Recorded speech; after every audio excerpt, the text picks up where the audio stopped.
Breaking right now, the cover-up over Prince Harry's drug use is in full force.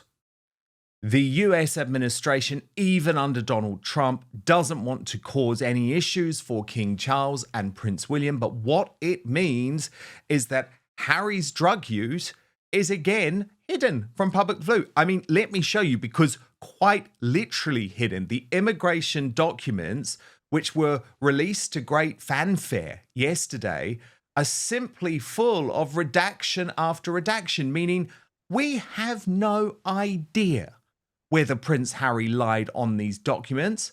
But as I have said all along, I believe he did. I believe the man was stupid enough to think he would have full protection from the Biden administration, which is why he could go on his autobiography Spare and boast about taking illegal drug after illegal drug after illegal drug, including in Courtney Cox's American home, and not receive any consequences. By the way, this is special treatment for Prince Harry, who, by the way, just coincidentally happened to be paparazzi'd today on his day of triumph, or at least how he's trying to present it. And this is total special treatment, which most celebrities don't get. After Nigella Lawson was pictured apparently taking drugs, she was banned from the United States, even though there was no criminal action against her whatsoever. Niall Gardner, the head of the Heritage Foundation, who has been leading the charge on this, posted on X, "There is zero accountability and transparency in the heavily redacted documents released today. The American people have a right to know whether Prince Harry lied regarding his extensive illegal drug use on his US immigration application." Father Calvin Robinson, as a man who has quite recently had to deal with US immigration, which quite rightly, by the way, is really tough and doesn't just let any old person in, the total opposite to our approach here in the UK. How has Harry got away with this? Why is he being protected yet again? Because of his status, quite simply. And I think you pointed out that the president, Donald Trump, does not want to upset the King, Charles III. And I think that's quite a good position for him to be in. We still do have good relations between the US and the UK. For now, at least, Sir Keir Starmer hasn't managed to thwart that, even though most of his front bench have said very disparaging remarks against the president in the past. They're willing to kiss his shoes now that he's in office and that they are somehow in office.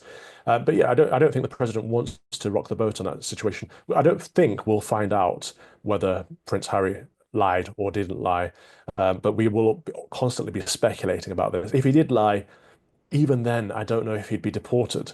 It would be such bad international relations to deport a prince back to England. Although we don't want him back in the UK anyway, so I don't know why we're pushing for this. But I suppose it's just the hypocrisy of all, isn't it? It's that if you're a liberal, progressive, wokey, you're fine to do whatever you want. You know, I almost got I got my visa revoked just for saying my heart goes out to you, and some bad faith actors reported me to the US government and in London, the US embassy in London, and I got my visa revoked. So if you're on the right of politics, you're treated one way, but if you're on the left of politics, you're often treated another way. And it's this two-tiered hypocrisy that I think annoys most people. Well, indeed, because this is the point that Niall Gardner is making, that Trump has put at the heart of his administration the need for the borders to be completely protected. Mass deportations are a happening thing in the US, and JD Vance is such a big proponent of this as well. And so all Niall Gardner is saying is, okay, the rules have to apply to everyone, including Prince Harry. Now, he actually appeared, this is Niall Gardner of the Heritage Foundation, which is leading the charge on this. He appeared on Kevin O'Sullivan's talk show just after the redacted files were released. Watch. Biden saying, oh, we don't want to let you see this form. But now we've got a different president who doesn't really care, to be honest with you. I think he's like the rest of us. He's quite intrigued himself. Why then is the Department of Homeland Security still apparently going to the ends of the earth to spare Prince Harry's blushes? It's a very good question, and I strongly urge the new leadership of the Department of Homeland Security to release Prince Harry's immigration records in full to the American people in unredacted form. And I think there's a clear public interest actually in the enforcement of American immigration law. And if Harry lied on his application, he should be fully held to account. I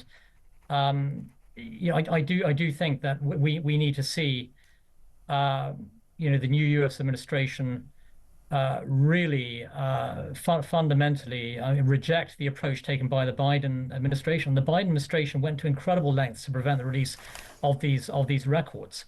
The Biden administration is now gone, and I believe that the new U.S. administration should release Harry's immigration application as soon as possible. I do think ultimately we will see the release of the records.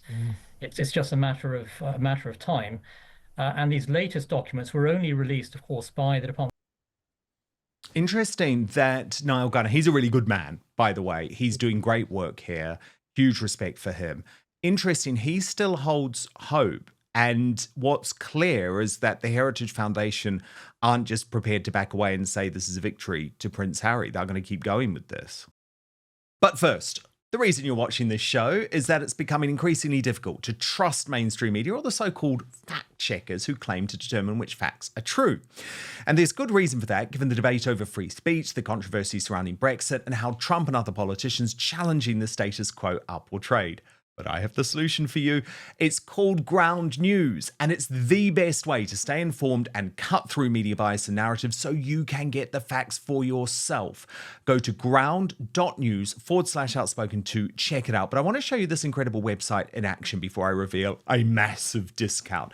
So let's look at this game-changing speech by US Vice President J.D. Vance. It's actually been my favorite story over the past few weeks. He gave it to the Munich Security Conference. He tore into the European governments. He tore into the UK for taking free speech away, and it was beautiful. You can see on Ground News quite clearly that 361 sources covered this story. It then instantly shows how the story is covered by the media, but broken down by whether they lean to the left or the right. This is called the bias distribution service. If you scroll down, you can see every article about this topic broken down by the political position and ownership of the publication. We can see for ourselves quite clearly Newsmax and GB News gave fair and accurate coverage, focusing on how Vance finally had the guts to point out uncomfortable truths to European leaders. By stark contrast, the left-wing HuffPost claimed the speech left all of Europe aghast, while the Independent missed the lead altogether to focus on Vance's joke about Elon Musk, because they will do anything to slag off Elon Musk. What's more, Ground News gets to know you personally, providing you with the news stories you're interested in while also analysing your own biases. Now, my favourite feature is called the blind spot feed. This services upwards of 20 stories daily that you might not be hearing about because of the corruption of the mainstream media. So look, I know you love the news, but you don't trust the legacy media.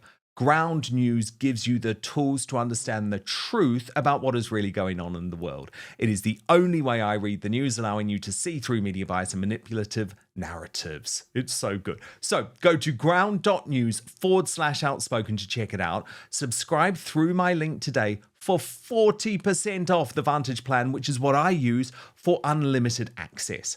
Ground News is subscriber funded, supporting my sponsors, also supports my work, and for less than a Netflix subscription, you can get all the world's news in one place and think for yourself. This has been a game changer for a news junkie like me. So let me repeat the address: ground.news/outspoken. Or if you're watching on YouTube or Rumble, you can use the QR code on screen right now or click on the link in the description box below. But now, back to the show. Yeah, I have a lot of time and respect for Niall Gordon. I've worked with him on Heritage on a few things in the past. Very good man. Obviously, he worked for the late, great Margaret Thatcher as well. But I disagree with him on this. I'm not sure that releasing someone's private application details to the public is the best thing to do. I think the US need to look into this. The US authorities need to look into this. And if Prince Harry is found guilty, then yeah, absolutely, he should be treated the same way as everyone else. But I'm not entirely convinced it's a public matter for his, at least in terms of his documents being released. I get that it's a public matter in terms of the conversation because he wrote about it in his book that he'd done illegal activities and come to America. So there's a fine line there. I really don't like the idea of taking private information and private documents and releasing them unless there's a real national interest. I guess the argument here, though, Father Calvin, is that Harry was the one who made all of this so public. And I think we do just have to remember for a moment quite how stupid this guy was and how arrogant he was. And a lot of it was because under the Biden administration, Prince Harry and Meghan Markle believed they were untouchable. We now learn that he donated, or through their Archewell Foundation, they donated $250,000 to Ashley Biden, Joe Biden's daughter. Why? What on earth were they doing? Trying to buy influence, I would argue. She, Ashley Biden, has now been referred to the IRS over that donation. And Harry, in so many ways, is the architect of all of his own issues. So, for example, in Spare, this vile autobiography where he completely destroyed his relationship with the royal family forever, by the way. But in Spare, he also decided to reveal his kill count in Afghanistan to the world at the same time that he was decrying the fact he had lost his security. Well, immediately releasing his kill count in Spare made him a massive Taliban and ISIS target, Al-Qaeda target. Then, just on a personal level, the fact that he exposed Courtney Cox, the Friends actress, for handing drugs out at her home is not a wise thing to do, is it, if you want to be trusted? I mean, for Harry, all of this was a joke, but Courtney Cox has had to deny his claims to Variety, saying, I'm not saying there were mushrooms, I definitely wasn't passing them out, because he's actually put his so-called friends at risk as well. I see what he did there, put his friends at risk. No, I mean, the whole thing is imprudent, isn't it? He's clearly shown himself not just to be untrustworthy, but to be very unwise. The whole book was a mistake. We all saw that from the beginning. I remember when we had to read through that. Oh my goodness. Back when Dan Wootton was on another platform. But it's done. It's out there in the open. And so I'd like for him to move on and apologize and say, I will no longer leak any personal private information about my family. I'll no longer disparage the royal family, the firm, as he calls it. I'll no longer badmouth my friends or talk ill of them. I'd like him to move past it, because otherwise this is going to drag on, and people are going to want more and more information, and people do want to know the truth. And if you say, look, I did illegal activities and I still got into the US, they're going to want to know, well, why and how is that allowed for you but not for me?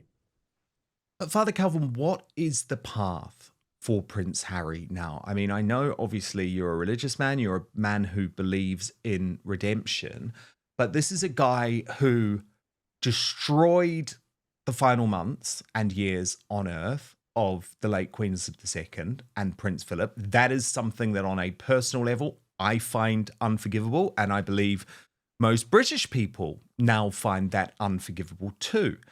But in America, even the left wing have woken up to the insanity, the ridiculousness, the gaslighting of Prince Harry and Meghan Markle. I mean, if you look at her most recent Netflix series, With Love, Meghan, the reviews were bad from everyone. And by the way, not just bad, not just saying that this was a bad TV show, Calvin, saying that this woman is completely delusional, completely out of touch with reality. This was coming from publications like The Guardian, from publications like the San Francisco Chronicle, her team, her people. So what is the future path now for Prince Harry and Meghan Markle? Can he receive redemption? He can, absolutely. I think the problem is that he met a woman with a Jezebel spirit who has been toxic since day one, broken down his relationships with everyone that he loved and everyone that was important in his life, broken down his relationship with his country for her own ambitions. And it's a great shame to see that happen. I don't know if their paths will continue together, but even if they separate or divorce eventually, I think he needs to repent publicly for what he's done while he's been with her. And the British people are very forgiving. I do think we'll forgive him once he shows contrition. And then he needs to, just be a good father and stay out of the public eye, look after his kids, raise them as best as he can, because he knows he had a troubling childhood, and he should be focusing on giving his kids the best possible childhood that he can. And that should be his priority, not the latest front cover of another American magazine, not going on another tour with Meghan Markle, not doing more podcasts and media stuff. He should just be a good father to his family. He should apologize to his nation and make amends and move on and just live a quiet, chaste life. I know. I think that is good advice. I think the problem is, Father Calvin, let's just be completely brutal about it, these two are pulling in completely different directions. So Harry, he does genuinely believe he wants to do good. Now, I would argue he's not really prepared to put the work in, and he isn't really... He's a royal, so he didn't really know the work that was required, put it that way. However, he was sold a bit of a lie by Meghan Markle, who told him that he was going to be able to keep doing that. They were going to make lots of money and they weren't going to have to sell their soul. And unfortunately, that's not how it works in Hollywood. If you want to be paid literally tens of millions of dollars, then you do have to sell your life. You do have to become like the Kardashians. What they want. Do they want to be celebrities? Do they want to be famous and rich? Or do they want to be happy and content? And there is a difference. And I think all along they've been telling us they want to be content, they want a good family life, but at the same time they've been acting in the exact opposite, looking for more fame, looking for more fortune. They can't have it both ways, and I think they're going to find this out sooner or later. I'm hoping for Harry's sake that he finds it out sooner. Like I say, I can't see their paths sticking together forever, unfortunately. I think the Jezebel that he's married wants something entirely different from what he wants, even though he seems to think they want the same thing. It's not true. And Father Calvin, do you think it's going to be difficult for Prince Harry to survive this term of Donald Trump and JD Vance? Because, you know, they're unpredictable, is what I'm saying. They're unpredictable. And it's all well and good that Trump is saying right now, okay, I'm not actually going to deport that guy. But all it takes is a few more attacks from Harry and Meghan on things like the First Amendment for him to change his mind. That's a good point. So I've been thinking diplomatically, Trump doesn't want to do or say anything to upset his relations with the United Kingdom. So he's been looking to be careful with King Charles' son. However, you make a good point that Harry and Meghan continue to badmouth Donald Trump and his policies. And so if they continue to do that and he has this over them, perhaps he will say at some point enough is enough and go through with some kind of deportation or revocation of their visa, or he could leave them in a very sticky situation. So I suppose if they want to remain in the States, it'd be in everyone's best interest for them to go quiet. Father Calvin Robinson, get back to your sunbed, enjoy Mar-a-Lago, and goodness me, I'm jealous. I want to hear all about it. I want to hear all of the gossip. Thank you so much. Thank you so much for watching Dan Wootton Outspoken. Please click on my face just to the bottom left to subscribe to this brand new independent news source and turn on the notification bell so you'll be alerted to our brand new live shows, uncancelled interviews, and special royal episodes. Outspoken is also now available as a podcast, so you can listen to the show every weekday on the go, wherever you are.